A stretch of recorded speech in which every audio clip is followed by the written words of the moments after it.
My name is Noah Purvis, and I was on Love Island. And yes, I was taken off of Love Island for pornography. But that is not the entire story. I really do hope that you'll be able to take something from this and be able to just learn from my mistakes. The way it happened was I was on there for my third day, and I was asked to go do an interview. And when I went to go do the interview, I went to go talk to the executive producers. And when the executive producer pulled me to the side, it just kind of seemed like a normal conversation until all of a sudden they're like, Noah, we hate to break it to you, but you've been eliminated from Love Island. And I was like I kind of thought it was funny at first, from like, this is kind of a joke, like, what do you mean? Like, I've done nothing wrong, type of deal. Like, oh well, Noah, like you've done nothing wrong. And I'm like, well, what do you mean? Like, I've come here, I've come out, I've showed out, I've told the truth, I've been me, like, what else can I do?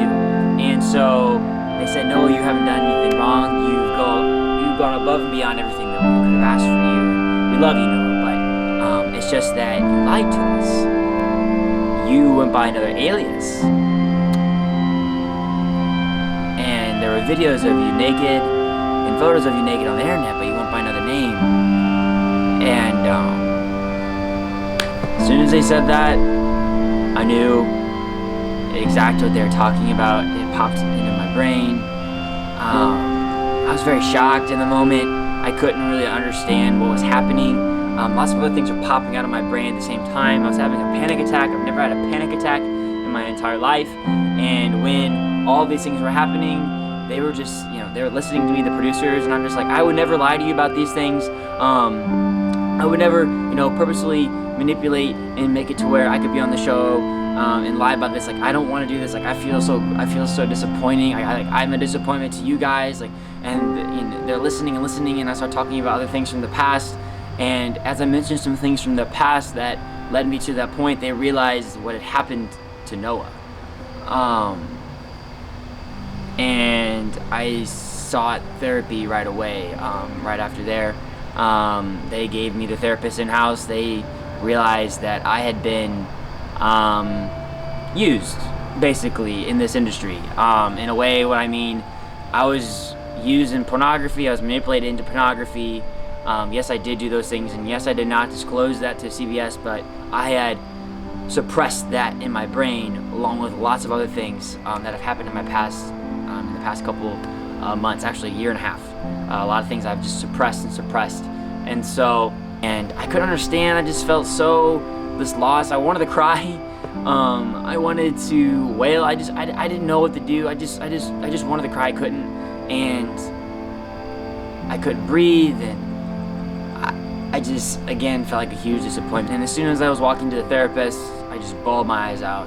And as I'm holding the producer's hand, just bawling my eyes out, because I don't know what to feel in the moment. I don't know what is to come of Noah. My life is just crashed in front of my eyes.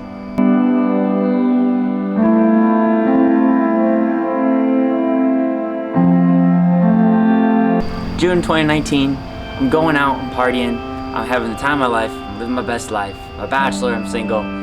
Prior to that, just kind of go back a little further, I dated a girl for 5 years, been in a relationship, we've been together non-stop.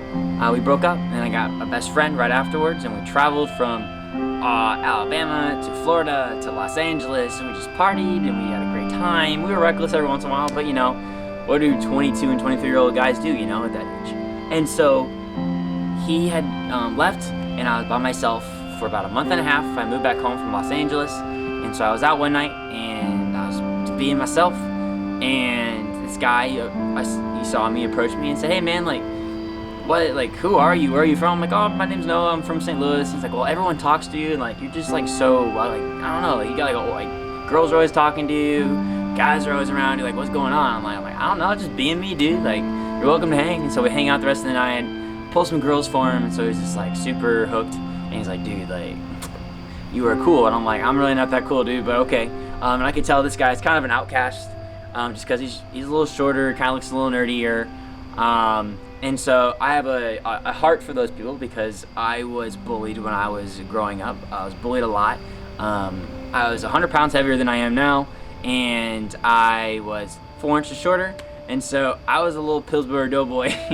But all growing up, you would never know that I struggled with being bullied. You never would know that I struggled with being upset because of the way I suppressed everything and I put everything away. And I was bullied to a point, I will tell you this, that I was tackled at a youth group many times and put into wrestling positions. And I was forced into that because I was easy gullible, and I made everyone think that it was a joke when it really wasn't. It really hurt my feelings. When I was picked on a lot, I was excluded from a lot of groups. Growing up, I had to really try to be included. So we had our good time, and he's like, hey man, if you want to hang out again, we should hang out. And I was like, yeah dude, totally, like here's my number, and you know, link up sometime. And so a couple weeks go by, he texts me, hits me up, say, hey man, do you want to hang out? You want to go down to Ballpark Village? And I was like, heck yeah dude, let's go.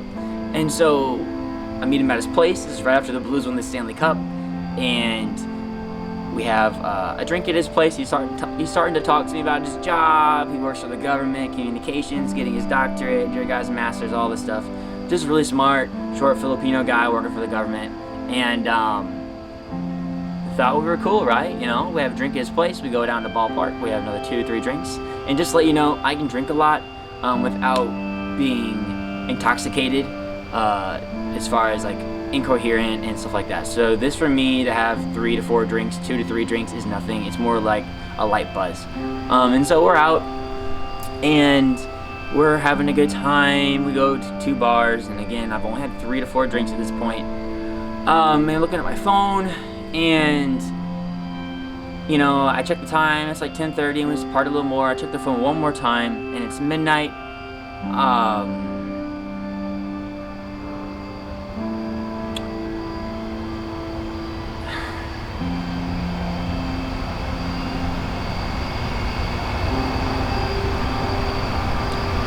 I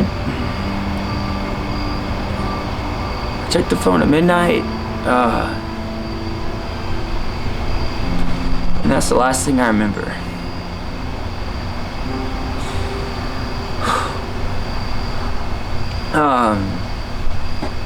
Because I woke up the next morning, and my pants had pulled down. And there was lubrication all over my legs, and I had a bloody chin, and it was apparent that I had been raped.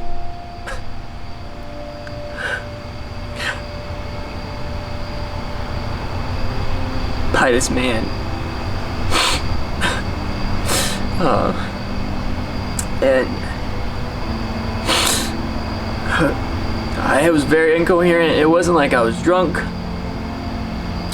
It wasn't like, you know, anything I've ever felt. I felt very just, sorry. Felt very not with it, different, not hungover. And when I came to, I was wiser. Why is my chin bloody? And actually right here, there's a bald spot under my chin. And that's from that night.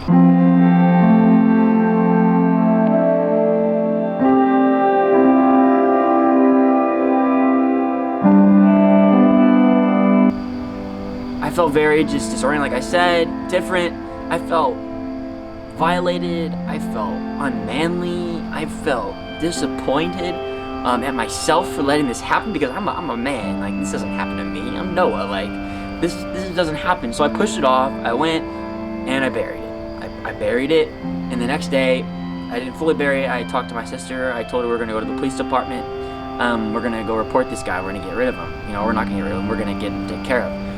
The shot you're about to see is actually where I was raped. Well, I went to the police department, and when I'm talking to the police officer at the front, he gives me officer. Obviously, he's a brand new officer. He doesn't really know what he's doing, so I'm trying to kind of explain things, and he's having to ask other people, so I'm feeling very just like I'm not important in the moment. I felt like, and everything that I was telling them, like, oh, Mr. Purvis, like, this happens all the time. It's no big deal, but it is a big deal. So we're gonna go in, we're gonna investigate it, but these things really ever get, you know, taken care of. So, is there any other information you can give us? I gave him his name. They couldn't find the man's name because it had been erased. It had been erased. I showed them the DMs and like, well, Mr. Purvis, we can't confirm anything. I said, I can take you to his house. I can take you to his house. And they said, no, Mr. Purvis, we can't do that. And I was mad. I was mad. I felt like I wasn't important. I felt like it is no big deal. Let's just push it away. Like I felt just like a piece of garbage.